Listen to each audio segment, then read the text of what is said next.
교재 42페이지 보겠습니다. 대제사장과 백성의 장로들이 예수님을 사형에 처하기로 가결하고 그를 결박하여 총독 빌라도에게 넘겨줍니다. 예수님을 판 가룟 유다는 스스로 목매어 죽습니다. 빌라도는 예수님의 무죄하심을 알았지만 무리들의 요구에 예수님 대신 바라바를 내어주고 예수님은 군병들에게 희롱을 받으십니다. 예수님의 돌아가시기 직전에 있었던 일들을 오늘 본문에서 이야기합니다. 우리가 이제 어제 그제 가룟 유다에 대한 말씀을 좀 나누었습니다.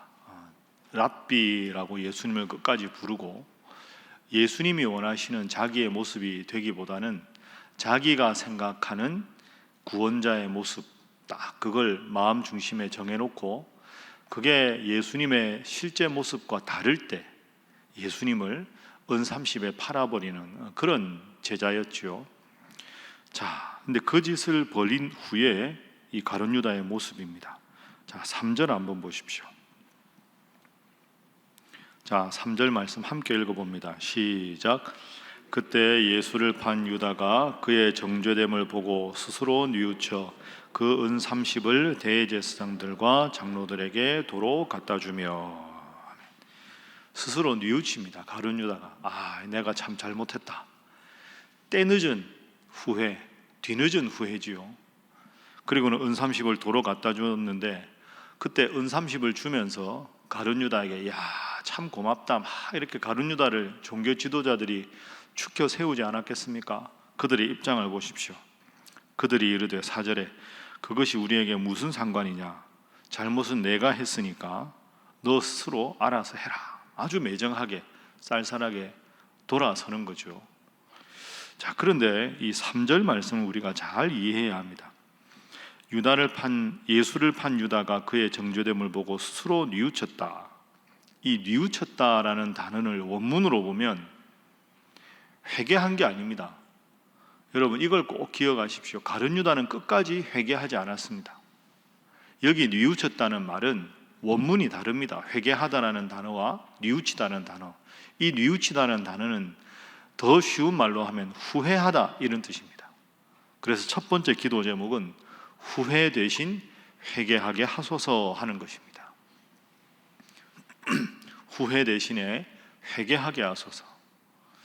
비슷하지만 참 많이 다르죠. 후회는 했던 일에 대해서 내가 잘못했다 하고 스스로가 생각하는 겁니다. 회개하는 것은 누구에게 하는 겁니까? 하나님 앞에서 하는 겁니다. 그러니까 우리가 잘못했을 때 먼저 해야 될 일은 하나님 앞에 용서를 구하는 일입니다. 하나님, 제가 범죄하였나이다.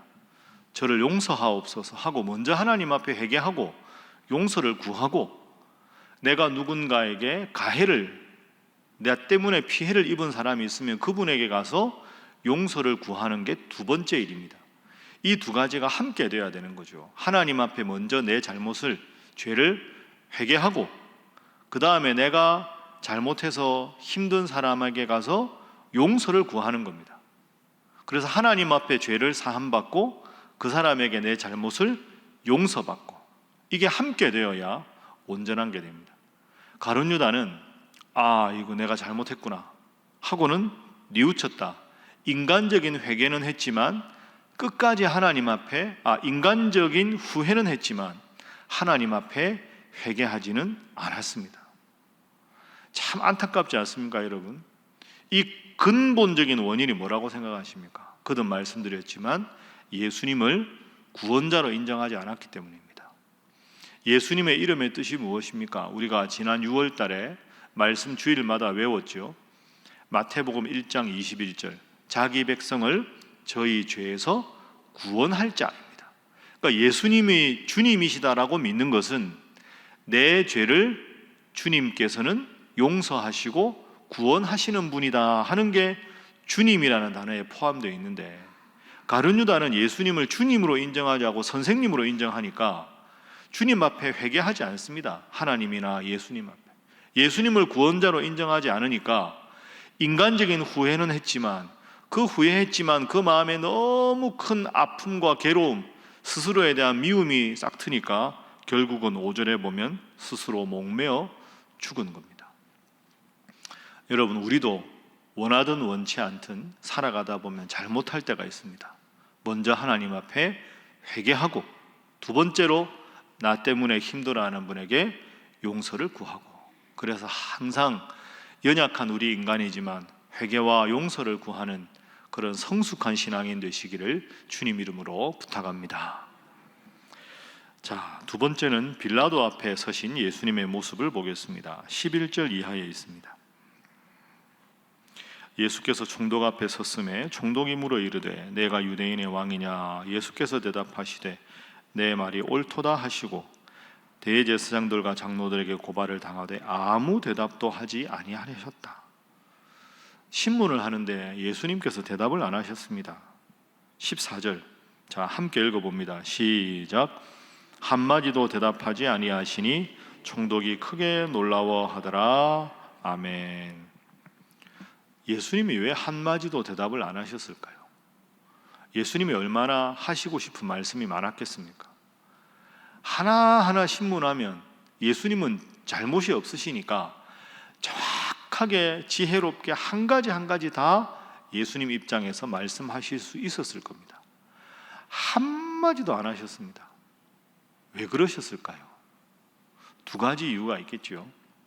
먼저 생각할 수 있는 것은 그것에 대해서 만약에 조리 있게 대답을 해서 죄가 없네 이렇게 되면 예수님 십자가에 안 돌아가십니다.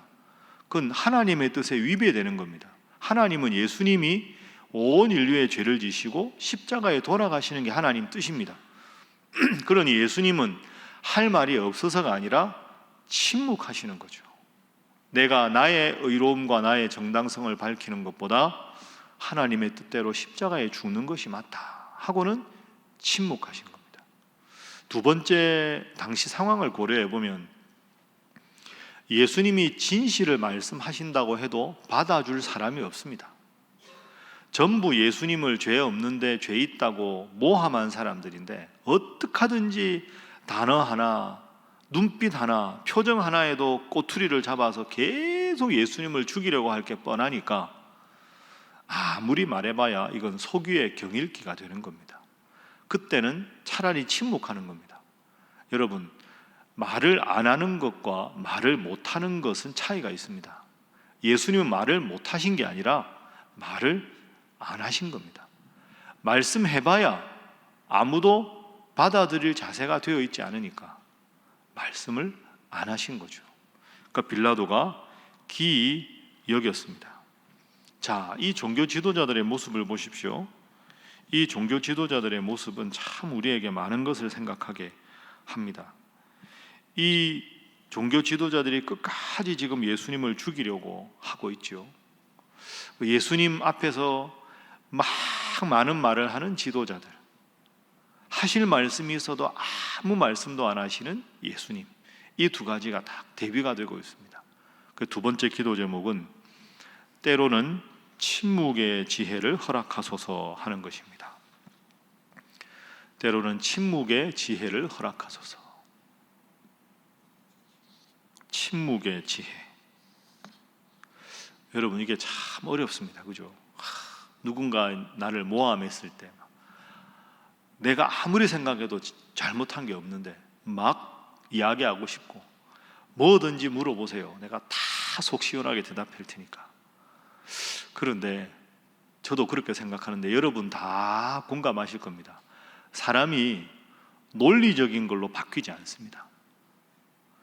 저 사람하고 나하고 지금 대화를 하는데 제3자들이 보고 있습니다. 그 사람 말에 하나하나 조목조목 반박할 수 있어요. 논리적으로 반박 다 했다고 이분이 아이고 내가 잘못했습니다 그렇게 할까요? 그거 안 됩니다. 사람이 논리로 마음이 움직여지는 게 아닙니다. 머릿속으로는 내 말이 틀렸다 생각하도 내 자존심 때문에 그렇게 안 합니다. 논리가 사람을 바꾸지 않습니다. 여러분, 전도도 마찬가지입니다. 예수 믿어야 되는 이유를 아무리 설명해도 그 사람 마음이 주님께 향해서 열려져 있지 않으면 논리가 들어가지 않습니다. 아, 예수 믿는 사람 참 다르네. 나 정말 저분처럼 예수님 믿어봐야 되겠다.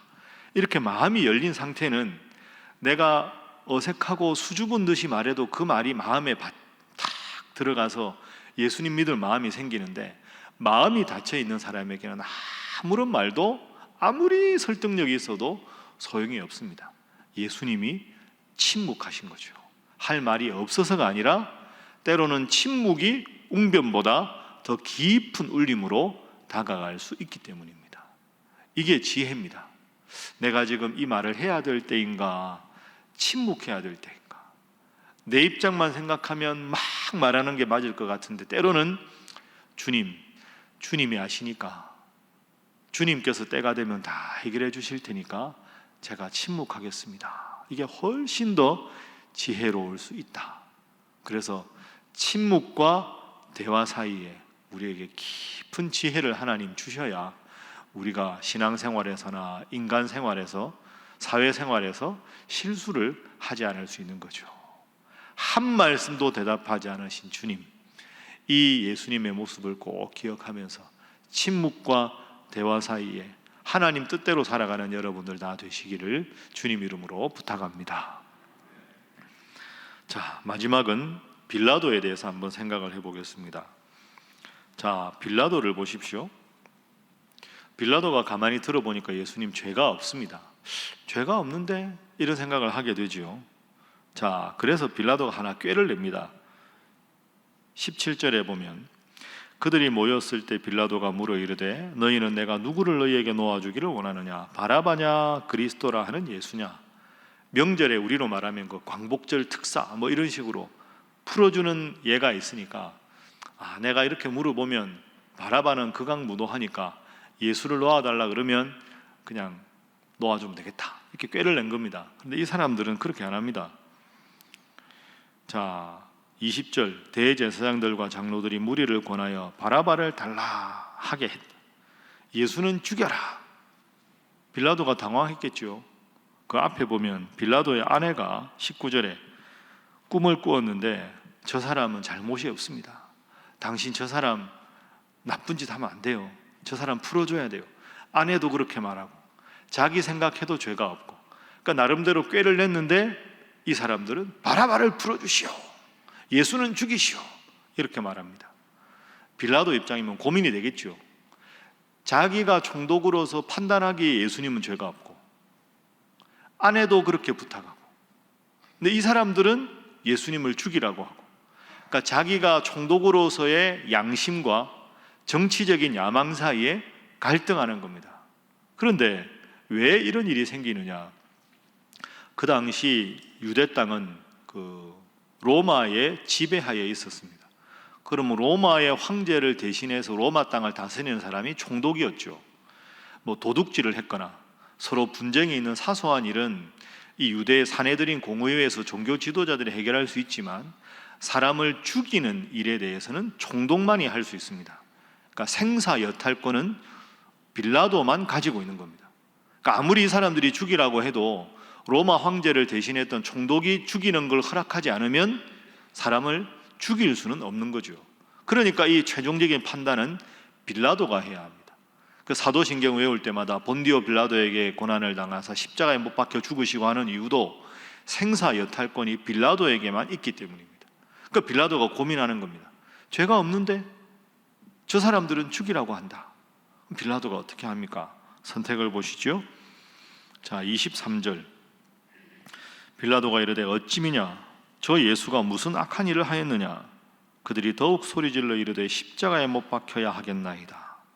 자, 24절 말씀 함께 읽습니다. 시작. 빌라도가 아무 성과도 없이 도리어 밀란이 나려는 것을 보고 물을 가져다가 무리 앞에서 손을 씻으며 이르되 이 사람의 피에 대하여 나는 무죄하니 너희가 당하라. 그렇게 하고 26절에 예수를 십자가에 못 박히게 내어줍니다. 예수 죽여도 좋다. 그런데 나는 죄가 없다. 너희들이 핏값을 받아야 한다. 그러니까 빌라도는 재판관으로서의 양심과 정치적인 야망 사이에 정치적 야망을 택한 겁니다. 그러니까 빌라도 마음은 이런 겁니다. 내가 보기에 솔직히 예수는 죄가 없는데, 죽일 만큼 죄가 없지만 내가 유대 총독으로 나를 임명한 황제가 있으니 내가 유대 총독 역할을 잘해야, 군대에서 이렇게 보직 수행을 잘해야 그 다음에 또 높은 계급에 올라가듯이 내가 이 사람들하고 잘 지내야 되는데, 예수 한 사람 죽이고 살리는 것 때문에 유대 지도자들하고 나하고 사이가 나빠지면 황제에게 빌라도가 능력이 없는지 유대 땅에 자꾸 시끄러운 잡음이 많이 납니다. 그럼 황제가 저 빌라도 좀 그러네, 야, 빌라도 더 이상 좋은 자리로 영전시키지 마라. 이렇게 만약에 되면 예수님 때문에 자기의 출세길에 방해가 될 수 있다고 생각한 겁니다. 그러니까 양심으로는 예수님은 무죄고 정치적 욕심을 달성해서 더 높은 자리로 가려면 이 종교 지도자들과 잘 지내야 되니까 슬며시 예수님을 내어주는 거죠. 그래서 세 번째 기도 제목은 빌라도가 되지 말게 하소서 하는 것입니다. 빌라도가 되지 않게 하소서. 주님 뜻, 주님께서 내 양심을 통해서 하시는 말씀이 있는데 그보다 내 욕심을 더 앞세우고 욕심 때문에 신앙을 저버리고 내 생각을 관철시키기 위해서 말씀의 교훈을 뒤로 하고, 그게 지금 빌라도의 잘못이었습니다. 묘한 대비 아닙니까? 예수님은 하실 말씀이 가득했지만 하나님 뜻을 실천하기 위해서 침묵하셨고, 빌라도는 분명히 예수님을 무죄 선언해야 함에도 불구하고 자기 욕심 때문에 예수님을 내어줍니다. 여러분, 오늘 말씀의 교훈이 참 중요합니다. 우리도 인생 살아갈 때 인간적인 후회가 아니라 하나님 앞에 먼저 회개하고 또 용서를 구하고, 때로는 하고 싶은 말이 있어도 하나님 영광을 위해서 침묵할 줄 알아야 되고, 때로는 내 욕심과 하나님의 뜻이 부딪힐 때 내 욕심이 아니라 하나님 뜻대로 나아가는 자, 그렇게 인생을 살아가셔서 우리 주님께서 보시고 늘 기쁘게 보시고 눈여겨보시고 칭찬받는 여러분들 되시기를 주님 이름으로 축복합니다. 함께 기도하겠습니다. 하나님, 후회 이전에 회개하게 하시고 침묵할 수 있는 지혜도 주시고 내 이익보다 주님의 뜻을 먼저 생각하며 주의 뜻 따라만 살아가는 저희의 삶이 되어 주님 책임져 주시는 인생, 주님 복 주시는 인생 우리 신일교회 되게 하여 주옵소서. 함께 기도합니다. 주여 믿습니다. 주여 믿습니다. 주여 믿습니다.